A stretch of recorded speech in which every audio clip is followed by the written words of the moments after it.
हाँ तो प्यारे बच्चों, स्वामी केशवानंद ऑनलाइन क्लास आपका स्वागत करता है। जैसा कि कल हमने मात्र 1 मिनट तो वर्ण विचार पर बात की थी, सारी बातें हमने माहेश्वरी सूत्रों पर बात की थी। उसके बारे में सोचते हुए जो आपने याद किया होगा, कल वीडियो देखी होगी, तो उसको देखते हुए उसमें से अन्य प्रश्न और भी बनते हैं। एक बार जैसे मैं आपको रिपीट करा देता हूँ। जैसे माहेश्वरी सूत्रों की संख्या कितनी थी? 14। महेश ईश्वर के द्वारा बनाए गए सूत्र क्या कहलाते हैं? माहेश्वरी सूत्र। इनकी संख्या 14 है। और जब भगवान शिव ने अपना डमरू बजाया था, और कितनी बार डमरू बजाया था? 2 बार। मैंने आपको कल भी बताया कितनी बार? 2 बार जब डमरू बजाया तो पहली बार डमरू से निकली ध्वनियाँ कितनी थी? वो ध्वनियाँ जो थी वो 5 थी। एक पहली बार डमरू बजाने पर 5 माहेश्वरी सूत्रों का निर्माण हुआ। कितने माहेश्वरी सूत्रों का? 5 माहेश्वरी सूत्रों का निर्माण हुआ पहली बार डमरू बजाने पर। और भगवान शिव के द्वारा दूसरी बार डमरू बजाने पर बचे हुए शेष 9 माहेश्वरी सूत्रों का निर्माण हुआ। इन्हीं पर आधारित है हमारी संपूर्ण व्याकरण। माहेश्वरी सूत्रों पर ही टिकी हुई है हमारी संपूर्ण व्याकरण। जब हम माहेश्वरी सूत्रों को समझ लेंगे तो हमें किसी भी टॉपिक में समस्या नहीं होगी। ठीक है, इनको हम देखते हैं। पहली बार डमरू बजाया तो ये 5 माहेश्वरी सूत्र निकले, कल भी लिखाए थे। ठीक है भाई, पहला है ए यूं है, दूसरा है री लड़के, तीसरा है ए ओण है,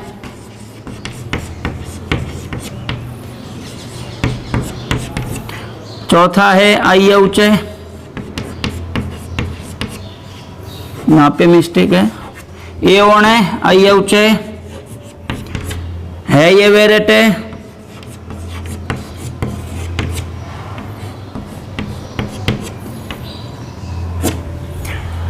लेने ननननम,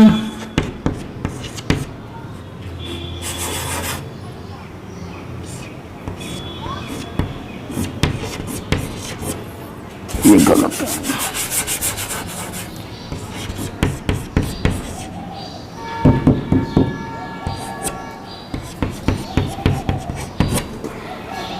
जय बहन,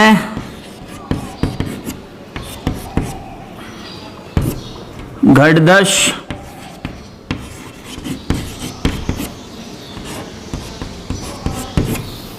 जब घटदश,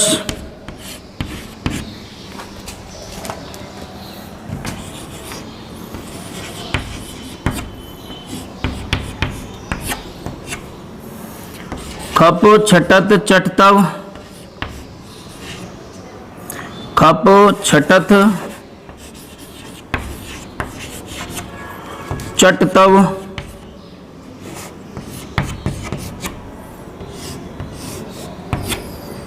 कैपे ये,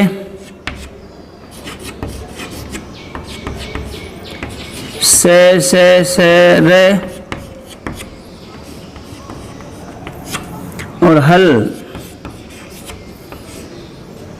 तो प्यारे बच्चों, कल हमने मात्र अच और हल के बारे में बात की थी। इससे और अनेक सारे क्वेश्चन निकलते हैं कि इनमें जो ये मैंने आपको हलंत वाले बताए थे, इनकी इत संज्ञा होती है। क्या होती है? इत संज्ञा। इनकी इत संज्ञा होती है। और इनकी संख्या हलंत में देखें तो कितने हलंत लगे हुए हैं? 1 2 3 4 5, यानी प्रत्येक में लग रहा है तो कितने हो गए? 14। इनकी संख्या, इत संख्या वाले वर्ण यदि पूछ ले कि इत संज्ञा वाले वर्णों की संख्या कितनी है, तो आपको दिखाई तो दे रहे हैं ये 14, लेकिन ये 14 उत्तर नहीं देना आपको उत्तर देना है 15। कितने देना है? 15।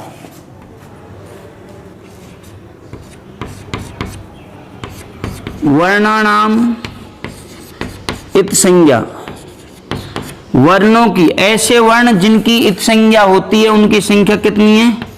14 तो ये हैं, प्लस 1 बराबर कितने? 15। ठीक है। अब ये 15वां इत संज्ञा सूत्र यानी इत संज्ञा वर्ण कौन सा है? ये भी सोचने वाली बात है कि भाई हमने ये 15 तो 14 तो देख लिए जिनमें हलंत लग रहा है, लेकिन एक आपको यहां पे जैसे हम बात करें लण दिखाई दे रहा होगा, लण, इसमें एक ले के बाद ए आता है। यूं तो हालांकि सब में आ रहा होगा कि है में भी है के बाद भी आ रहा है, लेकिन यहाँ पे ये सूत्र लण मध्य त्वत संज्ञकम इत संज्ञकम सूत्र है। लण मध्य त्वत त्वत इत संज्ञकम, उस सूत्र से ले के बाद ए आता है और उस ए की भी इत संज्ञा होती है। क्या होती है? इत संज्ञा। तो ध्यान रखना बच्चों, इस लण में एक सूत्र बताया मैंने आपको, लण मध्य त्वत इत संज्ञकम। इस सूत्र के माध्यम से ले के बाद ए वर्ण जो आता है वह उस ए वर्ण की इत संज्ञा होती है लण मध्य त्वत इत संज्ञकम सूत्र से। तो इनकी संख्या कितनी हो जाती है? 14। कल की बात करें, हमने स्वर बताए थे आपको, छोटी छोटी जानकारी लेते हैं, 5-7 मिनट में समझ लेंगे। अच कितने बताए थे मैंने? 9 भी बताए थे, 13 भी बताए थे और 22। ये 22 का जो आंकड़ा है ना, 21 या 22 दोनों आ सकते हैं आपको, ये पाणिनि के अनुसार हैं। 21 आए तो भी सही है और 22 आए तो भी सही है। ठीक है, वैसे अधिकांश 22 को सही मानते हैं। तो माहेश्वरी सूत्रों के आधार पर अच कितने? 9, और व्याकरण की दृष्टि के आधार पर सामान्य दृष्टि से स्वर कितने या अच? 13, और पाणिनि के अनुसार स्वर कितने? 22। उसके बाद बच्चों मैंने बात की थी हल वर्णों की। हल बता भी दिया था, हल क्यों कहते हैं इनको। अच को संस्कृत में जैसे हिंदी में बोलते हैं स्वर, इसको अच क्यों कहते हैं ये भी कल बताया था आपको। ठीक है, क्योंकि ऐसे लेकर चे तक अच प्रत्याहार सूत्र के अंतर्गत, अच प्रत्याहार सूत्र के अंतर्गत सभी स्वर आते हैं, इसलिए संस्कृत में स्वर को क्या कहते हैं? अच। बात करें व्यंजन को संस्कृत में हल क्यों कहते हैं? है से लेकर ले तक जो भी वर्ण आते हैं आप देख लीजिए, सभी वर्ण व्यंजन हैं, इसलिए व्यंजन को संस्कृत में क्या कहते हैं? हल। इनकी संख्या थी कल आपको बताई थी, यानी आज से टॉपिक यहां से स्टार्ट होगा, कल नहीं बताई थी। तो आज हल कितने हैं? 33। इनकी संख्या कितनी है? 33। वैसे जोड़ के देखें तो इधर देखिए, हल हैं 33 और अच हैं 9। ये माहेश्वरी सूत्रों के आधार पर ही बता रहा हूं मैं, माहेश्वरी सूत्रों के आधार पर ही आपको बताया जा रहा है कि अच कितने? 9, अच 9 और हल 33। तो टोटल करें तो वर्णों की संख्या कितनी हो जाती है? 42। कितनी हो जाती है? 42।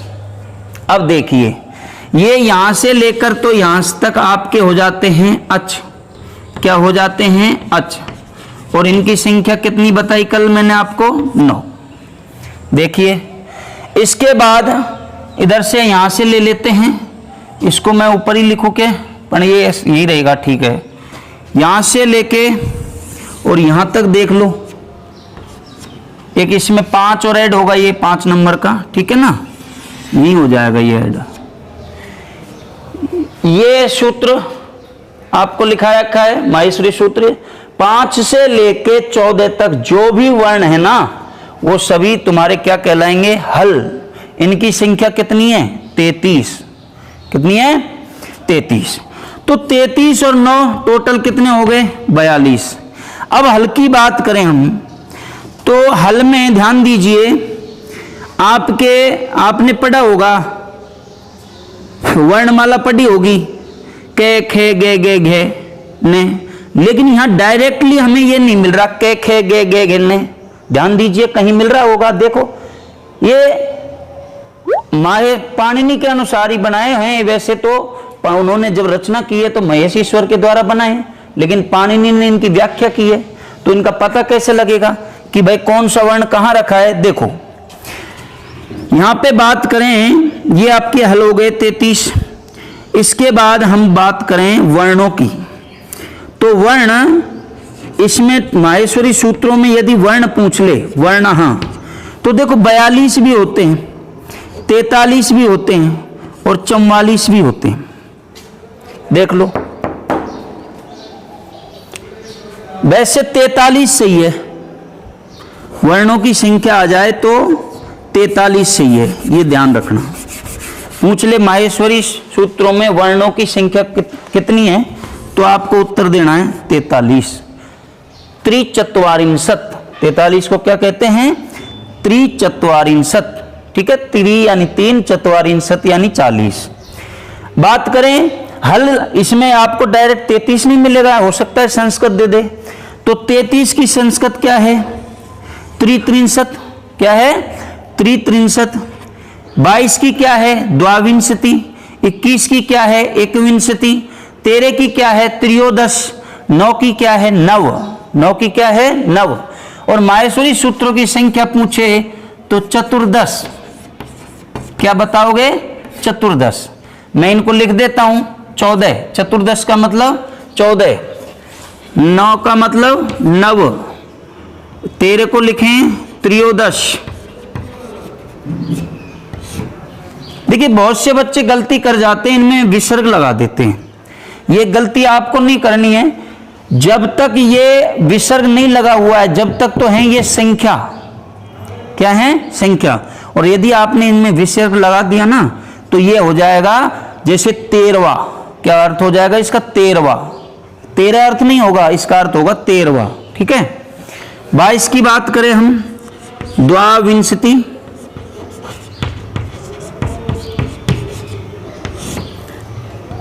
द्वाविंशति में विसर्ग लगेगा, ठीक है। 22 बात करें हम इसकी 33 की, तो त्रिचत्वारिंशत्।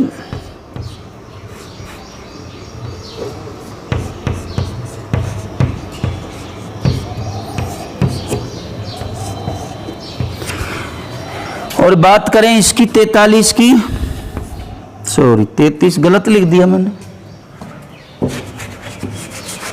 त्रित्रिंशत् आएगा, त्रित्रिंशत्। और इसकी बात करें तो त्रिचत्वारिंशत्, ठीक है प्यारे बच्चों, आ गया होगा समझ में। अब बात कर रहे थे हम हल वर्णों की, कितने होते हैं, त्रित्रिंशत् यानी 33। अब ये 33 कौन कौन से हैं, देखो, के, खे, 33 गिना रहा हूं मैं, एक यहां पे कॉलम में बंद कर देता हूं।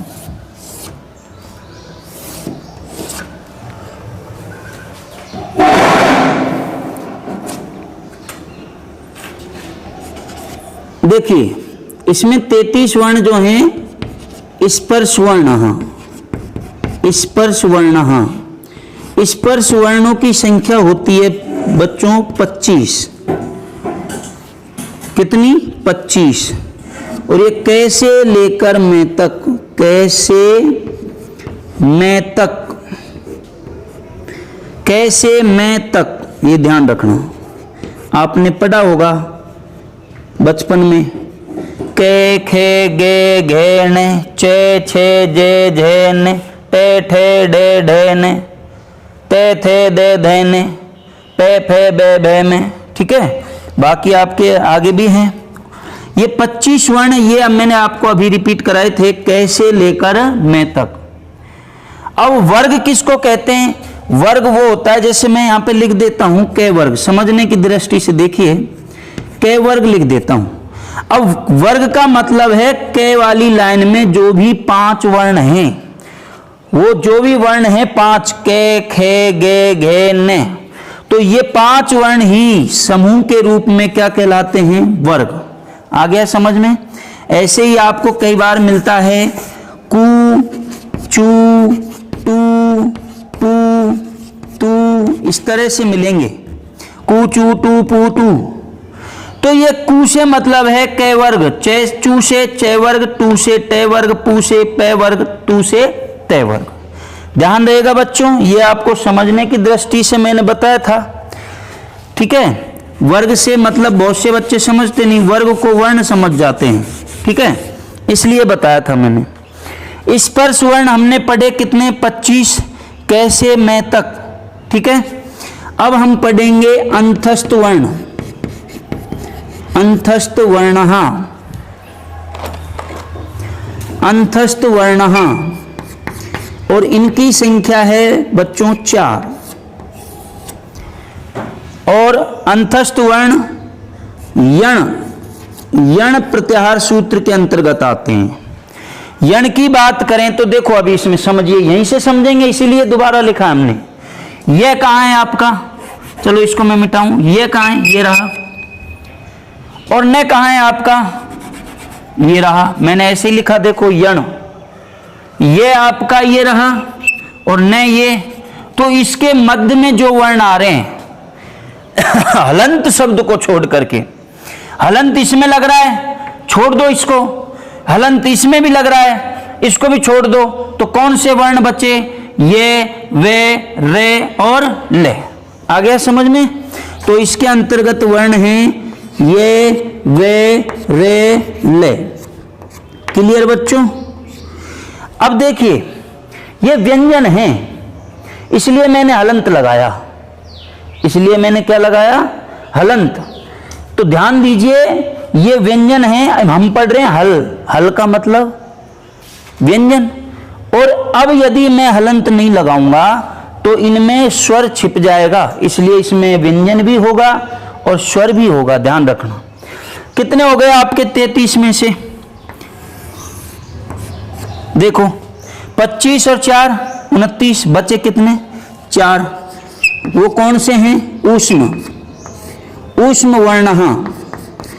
और ऊष्म वर्णों की संख्या भी कितनी है, 4। और वो कौन सा सूत्र है, सल। कौन सा सूत्र है, सल।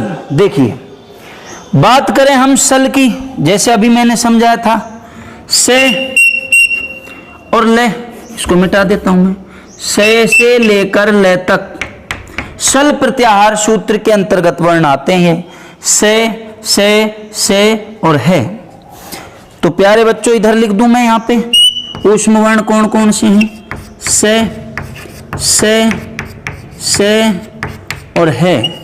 मैंने हलंत बता ही दिया था, ये व्यंजन है इसलिए हलंत लगाया प्रत्येक में। तो बात करें हम यहाँ पे ऊष्म वर्ण, जब बोलते समय गर्म हवा निकले, ऊष्म गर्म हवा निकले, वो वर्णों की संख्या कितनी है, 4। सल प्रत्याहार के अंतर्गत आते हैं ये, से और है। देखिए इसमें मैंने हलंत वाला वर्ण नहीं लिया और ये भी हलंत वाला वर्ण है, ये नहीं लिया। ठीक है, तो बचे कितने हैं वर्ण, से है, कितने, 4। तो प्यारे बच्चों समझ में तो आया होगा आपको, 25 4 4 कितने हो गए टोटल, कितने हो गए टोटल, बताओ कितने हो गए, 33 वर्ण हो गए। और ये 33 वर्ण ही समझा रहा था मैं आपको। तो प्यारे बच्चों इसमें बहुत कुछ सीखने को आपको मिला होगा। ठीक है, अब बात करते हैं कि आप सोच रहे होंगे सर आपने क्या स्पर्श वर्ण तो समझाए नहीं, कि जैसे आपने ये समझाए थे यण और सल। स्पर्श वर्णों की बात करें तो वो हमें एक जगह दिखाई नहीं देते। देखिए मैं फिर भी मैं आपको कोशिश करता हूं, ये जो वर्ण है ना, मैं आपको अंडरलाइन कर रहा हूं, ये वर्ग के 5वें वर्ण हैं, वर्ग के 5वें वर्ण। देख लो आप, देखिए जैसे कै वर्ग का 5वां वर्ण ये रहा है ना, 5वां वर्ण है ये, और चे वर्ग का 5वां वर्ण ये है, टे वर्ग का 5वां वर्ण ये है, ते वर्ग का 5वां वर्ण ये है, और पे वर्ग का 5वां वर्ण ये है। क्लियर आया समझ में। चौथे वर्ण की बात करें, वर्ग का चौथा वर्ण, प्रत्येक वर्ग का चौथा वर्ण मैं अंडरलाइन कर रहा हूं आपको, देख लीजिए, ये प्रत्येक वर्ग का चौथा वर्ण है। यहां पे लिख देता हूं मैं, ये 5वां वर्ण है और ये कौन सा वर्ण है, ये दोनों मिलके चौथा वर्ण है। वर्ग का चौथा वर्ण, ये मत समझना कि भाई ये इसमें 5 आ रहे हैं कहीं, ये हो जाता है समझने में। वीडियो को अच्छे ढंग से देखिए, समझा रहा हूं तो ध्यान दीजिए। ये वर्ग का, प्रत्येक वर्ग का 5वां वर्ण है। क वर्ग का ये है, छ वर्ग का ये है, ट वर्ग का ये है 5वां वर्ण, त वर्ग का 5वां वर्ण नहीं है, ये दिखाई दे रहा है, प वर्ग का 5वां वर्ण ये। अब प्रत्येक वर्ग का चौथा वर्ण देखिए। क वर्ग का चौथा वर्ण आपको दिखाई दे रहा है, देख लो। क वर्ग का चौथा वर्ण ये रहा, छ वर्ग का चौथा वर्ण ये रहा, ट वर्ग का चौथा वर्ण ये रहा, त वर्ग का चौथा वर्ण ये रहा, और प वर्ग का चौथा वर्ण ये रहा। अब ये जो नीचे आ रहा है ये तीसरा वर्ण है, देख लो। देखिए जब गढ़ दश, इसमें वर्ग के तीसरे वर्ण हैं, वर्ग के, प्रत्येक वर्ग के तीसरे वर्ण। बात करें हम क वर्ग का तीसरा वर्ण ये रहा, देख लो दिखाई दे रहा है। अब छ वर्ग का तीसरा वर्ण ये रहा, और त वर्ग का ये रहा, त वर्ग का ये रहा, और प वर्ग का ये रहा, देख लो। अब रहे दूसरे और पहले, तो दूसरे वर्ण यहां तक हैं, 1 2 3 4 5, प्रत्येक वर्ग के दूसरे वर्ण हैं ये। अब पहले भी इसमें मिश्रित हैं, तो यहां से लेके यहां तक मैं कर देता हूं 1 + 2, पहला भी है और दूसरा भी है, ठीक है। तो 2 वर्ण है इसी में, ख से लेकर और ये तक। तो देखो क का दूसरा वर्ण ये रहा, प का दूसरा वर्ण ये रहा, च का है ये दूसरा वर्ण छ, ट का दूसरा वर्ण ठ, त का और दूसरा वर्ण थ। अब पहले वर्ण की बात करें तो ये आपको दिखाई दे रहे हैं, देखो क, फिर च, फिर ट, फिर त और फिर प। तो ये पहले वर्ण हो गए जिनको मैंने रेखांकित किया है। पूरा समझाया कि नहीं समझाया? तो आपको मैं समझता हूं अच्छे ढंग से समझ में आ गया होगा। तो बाकी की बातें हम करते हैं थोड़ा सा ब्रेक के बाद।